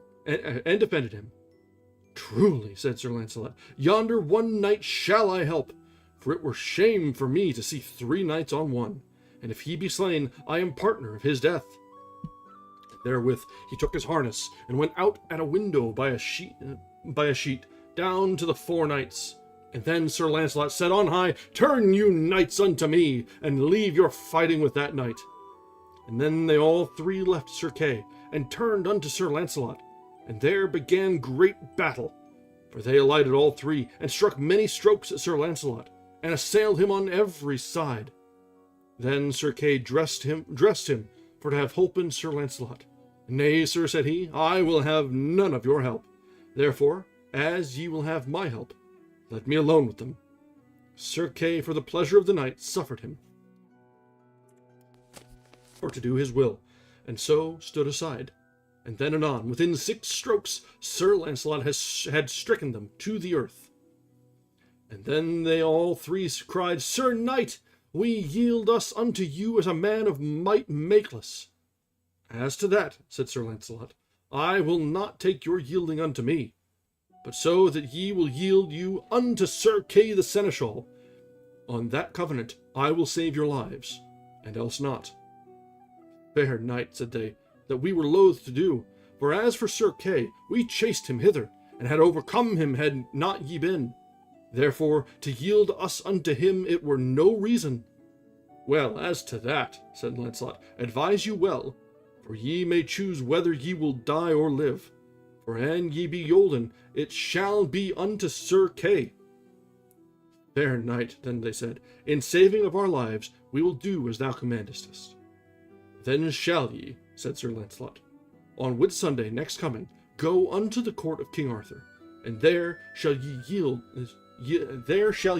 you unto Queen Guinevere, and put you all 3 in her grace and mercy, and say that Sir Kay sent you thither to be her prisoners. Sir, they said, it shall be done by the faith of our bodies, and we be living. And there they swore every knight upon his sword. And so Sir Launcelot suffered them so to depart. And when Sir Launcelot knocked at the gate with the pommel of his sword, and with that came his host, and in they entered, Sir Kay and he. Sir, said his host, I weened ye had been in your bed. So I was, said Sir Launcelot, but I rose and leapt out at my window for to help an old fellow of mine. And so, when they came nigh the light, Sir Kay knew well that it was Sir Launcelot, and therewith he kneeled down and thanked him of all his kindness, that he had holpen him twice from the death.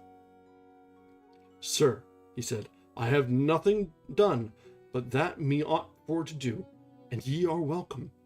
And here shall ye repose you, and take your rest. So when Sir Kay was unarmed, he asked after meat. So there was meat fetched him, and he ate strongly. And when he had supped, they went to their beds, and were lodged together in one bed. On the morn, Sir Launcelot arose early, and left Sir Kay sleeping. And Sir Launcelot took Sir Kay's armor and his shield, and armed him. And so he went to the stable, and took his horse, and took his leave of his host, and so he departed. Then soon after arose Sir Kay, and missed Sir Launcelot. And then he espied that he had his armor and his horse. Now by my faith, I know well that he will grieve some of the court of King Arthur, for on him knights will be bold, and deem that it is I, and that will beguile them. And because of his armor and shield, I am sure I shall ride in peace. And then soon after departed Sir Kay, and thanked his host. So Lancelot's adventures are pretty straightforward. He's out there saving damsels in distress in true knightly fashion, rescuing knights that have been captured by villainous knights, rescuing those that are outnumbered, and he's got this thing for keeping himself incognito, whether it be shields that are all white with no crest, no coat of arms, or swapping armor with a friend that is not nearly so strong as he is. So the hero in disguise is kind of tracks back here, and it obviously didn't start here, but this is one of the more famous examples of one of the strongest knights going around undercover and doing justice and finding their own fights. So it's fun. It's all in good fun. I'm sure that he'll get up to even more adventures. More adventures than Gawain has misadventures, I should hope.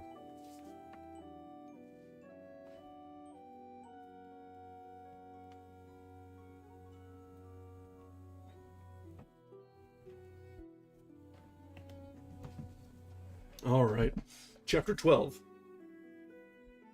How Sir Launcelot rode disguised in Sir Kay's harness, and how he smote down a knight. Now turn we unto Sir Launcelot, that had ridden long in a great forest.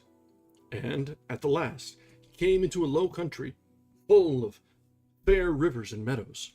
And afore him he saw a long bridge, and 3 pavilions stood thereon, of silk and sendal of diverse hues.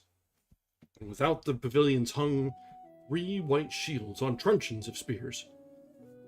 And great long spears stood upright by the pavilions, and at every pavilion's door stood 3 fresh squires.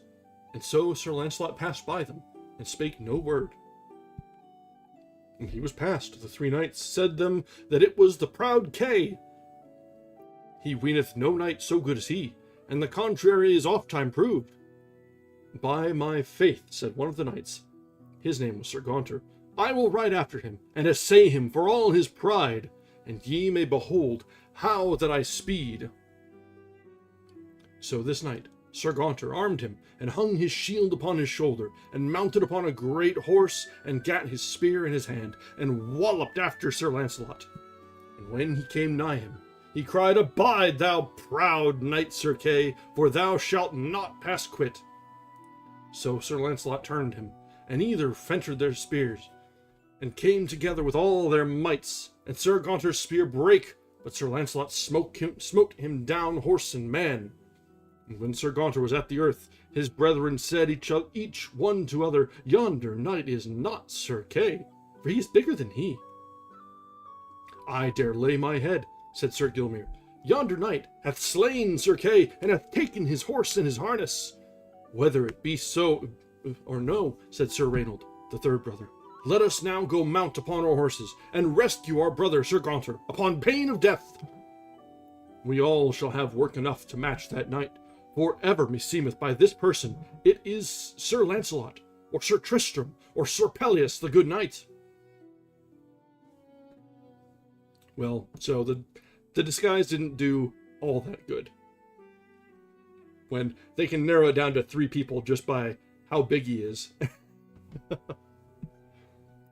Then anon they took their horses and overtook Sir Launcelot, and Sir Gilmere put forth his spear and ran to Sir Launcelot, and Sir Launcelot smote him down that he lay in a swoon. Sir Knight, said Sir Reynold, thou art a strong man, and I suppose thou hast slain my two brethren, for the which rasteth my heart sore against thee. And if I might with my worship, I would not have ado with you, but needs I must take part as they do, and therefore, knight, he said, keep thyself. And so they hurtled together with all their mights, and all to shivered both their spears. And then they drew their swords, and lashed together eagerly. Anon therewith arose Sir Gaunter, and came upon unto his brother Sir Gilmere, and bade him arise, and help we our brother Sir Reynold, that yonder marvellously matched yonder good knight. Therewithal they leapt on their horses, and hurtled unto Sir Launcelot. And when he saw them come, he smote a sore stroke unto Sir Reynold, that he fell off his horse to the ground, and then he struck to the other two brethren, and at 2 strokes he struck them down to the earth. With that, Sir Reynold began to start up with his head all bloody, and came straight unto Sir Launcelot. Now let be, said Sir Launcelot. I was not far from thee when thou wert made knight, Sir Reynold, and also I know thou art a good knight, and loath I were to slay thee. Have mercy, said Sir Reynold, as for your goodness, and I dare say, as for me and my brethren, we will not be loath to yield us unto you, with that we knew your name, for well we know ye are not Sir Kay. As for that, be it as it may, for ye shall yield you unto Dame Guinevere, and look that ye be with her on Whit Sunday, and yield you unto her as prisoners, and say that Sir Kay sent you unto her. Then they swore it should be done, and so passed forth Sir Launcelot, and each one of the brethren hoped other as well as they might. Okay, so at this point, Lancelot is just going around the countryside, beating down other knights, telling them that Kay did it, and sending them as gifts to his besotted Queen Guinevere. This is the strangest way to pursue one's affection that I have ever seen. And there are some special ones out there. Like, hey, have a knight as a present, as a prisoner. It'll be fun. It's a laugh. But don't tell her it's from me. Shh. No, no, no. Oh, Lancelot. Chapter 13. How Sir Lancelot jousted against 4 knights of the Round Table and overthrew them. So Sir Lancelot rode into a deep forest, and thereby, in a slade, he saw 4 knights hovering under an oak, and they were of Arthur's court. One was Sir Sagramore le Desirous, and Ector de Maris, and Sir Gawain, and Sir Uwaine. Anon, as these 4 knights had espied Sir Launcelot, they weened by his arms it had been Sir Kay. Now, by my faith, said Sir Sagramore, I will prove Sir Kay's might, and gat his spear in hand, and came towards Sir Launcelot. Therewith, Sir Launcelot was ware, and knew him well, and footed his spear against him, and smote Sir Sagramore so sore that horse and man fell both to the earth. Lo, my fellows, said he, yonder ye may see what a buffet he hath. That knight is much bigger than ever was Sir Kay. Now, shall ye see what I may do to him? So Sir Ector gat his spear in his hand, and walloped towards Sir Launcelot. And Sir Launcelot smote him through the shield and shoulder, that man and horse went to the earth, and ever his spear held. By my faith, said Sir Uwaine, yonder is a strong knight, and I am sure he hath slain Sir Kay, and I see by his great strength it will be hard to match him. And therewithal Sir Uwaine gat his spear in his hand, and rode toward Sir Launcelot. And Sir Launcelot knew him well, and so he met him on the plain, and gave him such a buffet that he was astonied, that long he wist not where he was. Now see I well, said Sir Gawaine, I must encounter with that knight. Then he dressed his shield, and gat a good spear in his hand, and Sir Launcelot knew him well. And then they let run their horses with all their mights, and either knight smote other in midst of the shield. But Sir Gawaine's spear to brast, and Sir Launcelot charged so sore upon him that his horse reversed up so down, and much sorrow had Sir Gawaine to avoid his horse. And so Launcelot passed on apace and smiled, and said, God give him joy that this spear made, for there never came a better into my hand. Then the four knights went each one to the other and comforted each other. What say ye by this guest? Said Sir Gawaine, that one spear hath felled us all four. We commend him unto the devil, they said all, for he is a man of great might. Ye may well say it, said Sir Gawaine, that he is a man of might. For I dare lay my head, it is Sir Launcelot. I know it by his writing. Let him go, said Sir Gawaine, for when we come to the court, then shall we wit. And then had they much sorrow to get their horses again. Well, okay, so it's nice to see Gawain getting the shit kicked out of him. That's always a pleasure. He's always getting up to trouble anyway, so I might as well, enjoy it. Have some catharsis. Almost disappointed that Lancelot didn't send these four to Guinevere too.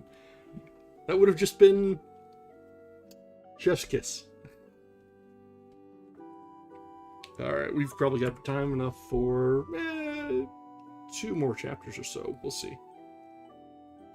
And now, chapter 14. How Sir Launcelot followed a brachet into a castle, where he found a dead knight, and how he after was required of a damsel to heal her brother.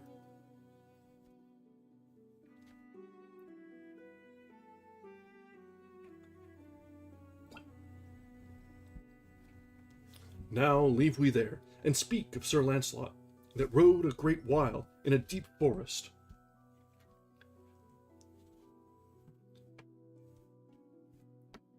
where he saw a black brachet, seeking in manner, as it had been in the foot of a hurt deer.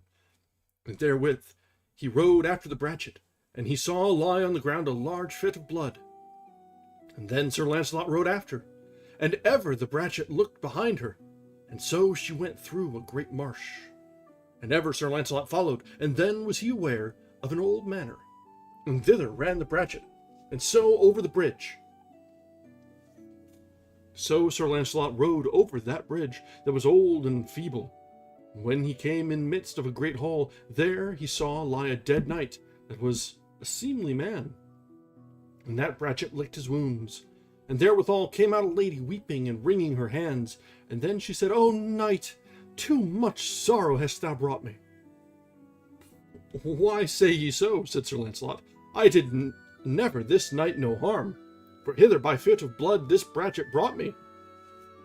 And therefore, fair lady, be not displeased with me, for I am full sore aggrieved of your grievance. Truly, sir, she said, I trow it be not ye that have slain my husband, for he that did that deed is sore wounded, and he is never likely to recover. That I shall ensure him. What was your husband's name? Said Sir Launcelot.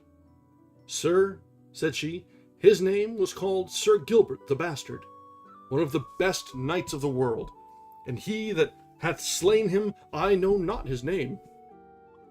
Now God send you better comfort, said Sir Launcelot. And so he departed, and went into the forest again. And there he met with a damsel, the which knew him well.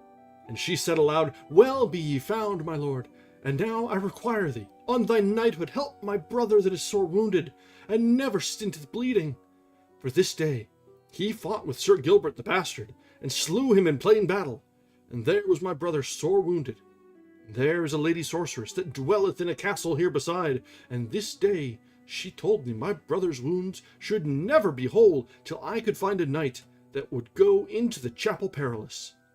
And there he should find a sword and a bloody cloth that the wounded knight was lapped in, and a piece of that cloth and sword should heal my brother's wounds, so that his wounds were searched with the sword and the cloth. This is a marvelous thing, said Sir Launcelot, but what is your brother's name? "Sir," she said, "his name is Sir Meliot de Logre." "That me repenteth," said Sir Launcelot, "for he is a fellow of the Round Table, and to his help I will do my power." "Then, sir," said she, "follow even this highway, and it will bring you unto the Chapel Perilous. And here I shall abide till God send you here again. And, but you speed, I know no knight living that may achieve that adventure."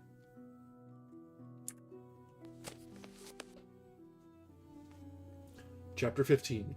How Sir Launcelot came into the Chapel Perilous, and gat there of a dead corpse a piece of the cloth and a sword. Right so Sir Launcelot departed, and when he came unto the Chapel Perilous, he alighted down, and tied his horse unto a little gate.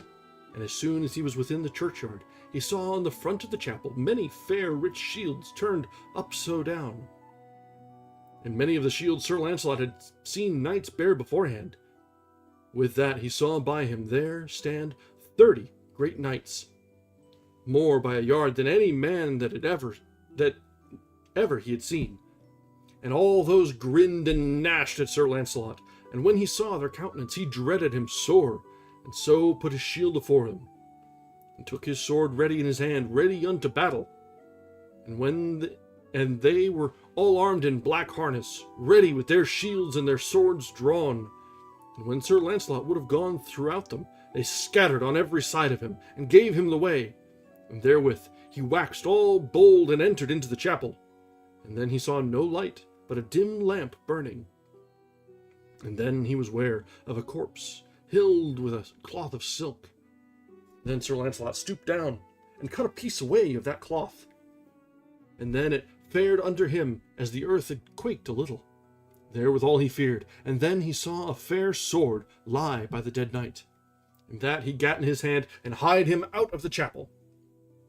Anon, as ever he was in the chapel yard, all the knights spake to him with a grimly voice, and said, "Knight, Sir Launcelot, lay that sword from thee, or else thou shalt die." "Whether that I live or die," said Sir Launcelot, "with no great word get ye it again. Therefore fight for it, and ye list."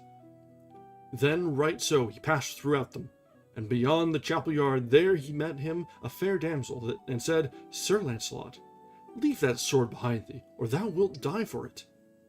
"I leave it not," said Sir Launcelot, "for no treaties." "No," said she, "and thou didst leave that sword.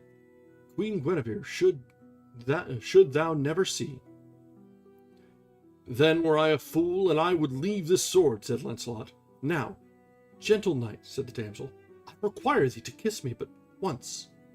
"Nay, Sir Launcelot, that God me forbid." "Well, sir," said she, "an thou hadst kissed me, thy life days had been done. But now, alas," she said, "I have lost all my labor. For I ordained this chapel for thy sake, and for Sir Gawain. And once I had Sir Gawain within me, and at that time he fought with that knight that lieth there dead in yonder chapel, Sir Gilbert the Bastard. And at that time he smote the left hand off of Sir Gilbert the Bastard. And, Sir Launcelot, now I tell thee, I have loved 3 this 7 year, but there may no woman have thy love but Queen Guinevere. But sithen I may not rejoice thee to have thy body alive, I had kept no more joy in this world but to have thy body dead. Then would I have balmed it and served it, and so have kept it my life days, and daily I should have clipped thee and kissed thee in despite of Queen Guinevere." Ye say well," said Sir Launcelot. "Jesu preserve me from your subtle crafts." And therewithal he took his horse, and so departed from her. And as the book saith, when Sir Launcelot was departed, she took such sorrow that she died within a 14 night, and her name was Helois the sorceress, lady of the castle Nigramos. Anon Sir Launcelot met with the damsel, Sir Meliot's sister, and when she saw him she clapped her hands and wept for joy. And then they rode unto a castle, thereby lay Sir Meliot. And anon Sir Launcelot saw him and knew him, but he was passing pale as the earth for bleeding. When Sir Meliot saw Sir Launcelot, he kneeled upon his knees and cried on high, "O Lord, Sir Launcelot, help me!" Anon Sir Launcelot leapt unto him, and touched his wounds with Sir Gilbert's sword. And then he wiped his wounds with a part of the bloody cloth that Sir Gilbert was wrapped in. And anon, a wholer man in his life was he never. And then there was great joy between them, and they made Sir Launcelot all the cheer that they might. And so on the morn, Sir Launcelot took his leave, and bade Sir Meliot hie him to the court of my lord Arthur, for it draweth nigh to the feast of Pentecost. And there, by the grace of God, ye shall find me. And therewith they departed. Okay, so that one was a doozy. So a bit of an ambush there for the sorceress there that had tripped up Gawain and had relations with several other knights, decided that, oh, she can't have Lancelot in life, but some necrophilia? Yeesh. There's we've gone from fanfic into 50 Shades territory at this point. Shit's getting a little weird. Alright guys, it is a little past 10, and we are just a little bit south of halfway through this book. So we've probably got about, I'd say, another week and a half or so. And at this pace, we're having fun with it. And there's, honestly, we're through a lot, yeah, we're through a lot of the known stories. And we're really laying it on thick how great a knight Lancelot is. So we're just sort of waiting for him to trip up. And we'll see what comes of it. But we started tonight with Arthur's conquest of the Roman Empire, which, ooh, lordy. And then we've transitioned into the second act? Third act? Not sure what we'd call this. But a heavy focus on Lancelot and his adventures now, which we wouldn't devote an entire book to someone if he weren't important. So we'll see how things go from here on out. Our next reading is going to be on Friday evening. So we've got a couple days off to rest and relax a little bit. Until then, if you have not yet, I'm going to do the YouTube thing. Go ahead and drop a like on the video. We're trying to grow our community a little bit, and the best way to do that is to encourage people to find the videos, find the streams. And to do that, gotta manipulate the algorithm a little bit. So go ahead and drop a like on the stream if you have not, and if you have, awesome, thanks. We're already doing the right thing. We will be back on Friday to see more of Lancelot and Arthur's adventures, and see what sort of trouble they can get into, or more aptly put, what sort of trouble Gawain can get into and they can get him out of. One of these days it's going to catch up to him. Alright guys, thank you very much for joining us tonight. I wish everyone a wonderful evening, and we will see you again next time on Friday as we resume our reading of Morte d'Arthur. Thanks guys!